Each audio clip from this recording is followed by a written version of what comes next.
नमस्कार, मैं सुजाता मिश्रा।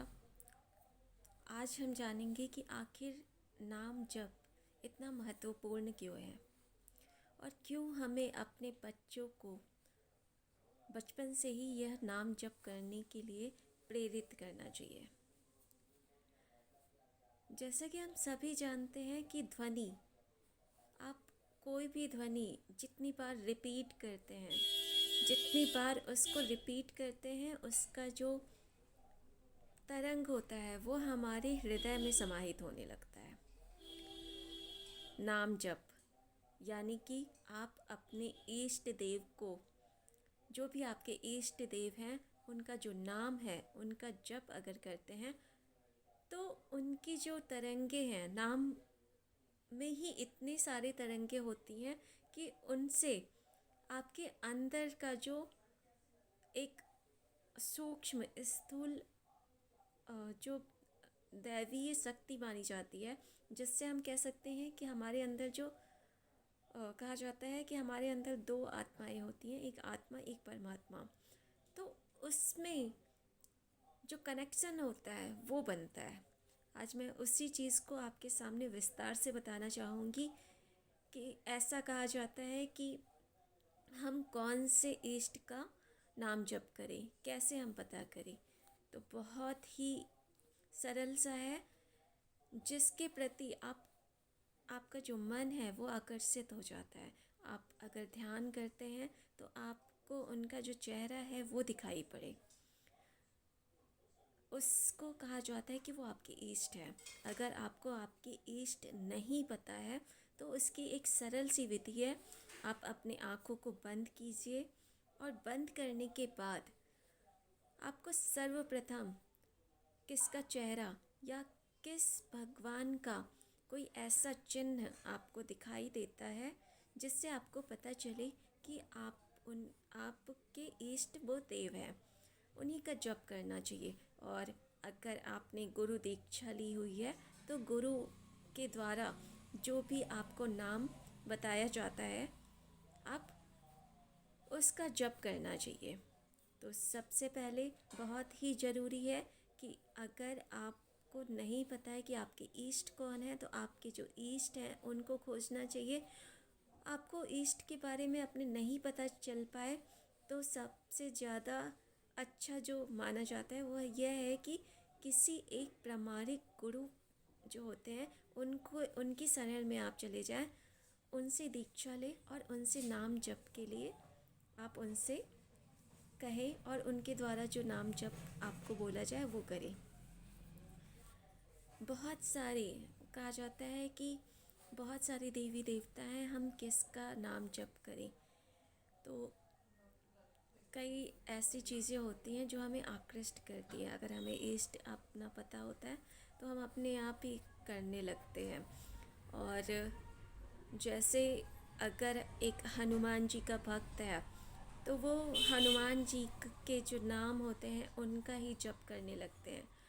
अगर हम बात करें आज से 500 साल पहले की, तो उस समय अगर नाम जप का जो कॉन्सेप्ट जो अगर लिया जाता है, उसका जो उद्भव किया हुआ था वह चैतन्य महाप्रभु जी को माना जाता है कि उन्होंने ही सबको बताया था कि नाम जप बहुत ही महत्वपूर्ण है।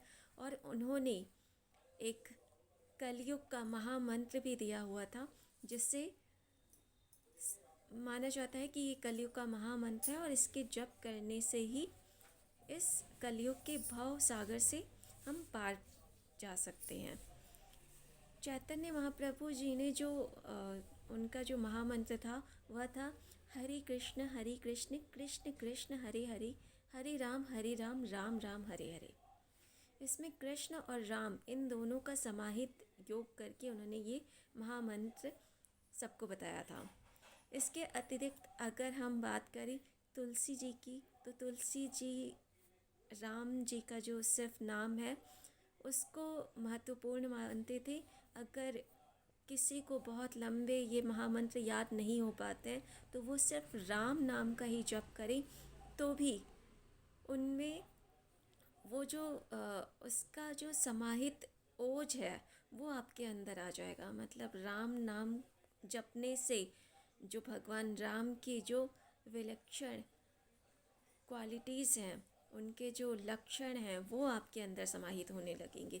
उनके जैसा मर्यादित और डिसिप्लिन आपके अंदर आ जाएगा।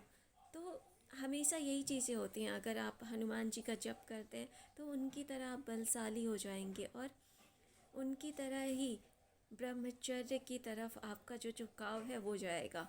इसी तरह अगर सिर्फ कृष्ण जी का करते हैं तो आप बहुत ही आकर्षक हो जाएंगे। अन्य कई देवता हैं, जैसे दुर्गा जी का अगर आप नाम का जप करते हैं तो उनकी जो क्वालिटी है, उनका जो साहस का जो एक गुण है वो आपके अंदर आ जाएगा।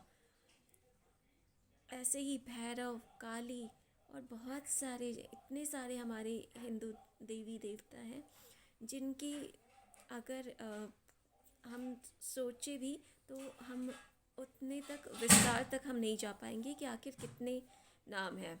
लेकिन हम सभी जानते हैं कि जितना ज़्यादा आप किसी नाम को जितना ज़्यादा बोलेंगे उतना ज़्यादा वो त्वरित होकर आपके मन में एक क्षोभ उत्पन्न करेगा और उस क्षोभ से एक धारणा बनेगी। और जब धारणा बन जाती है तो उसका जो एक ओज कह लीजिए या फिर एक ऐसा परिवर्तन आपके अंदर आ जाएगा जो हमेशा सकारात्मक, यानी कि एक ऐसा ऊर्जावान और एक ऐसा सकारात्मक क्षेत्र आपको प्रदान करेगा कि आप खुद ही सोचेंगे कि सिर्फ नाम जप के कारण आप में इस तरह के विलक्षण लक्षण कैसे उत्पन्न हो गए।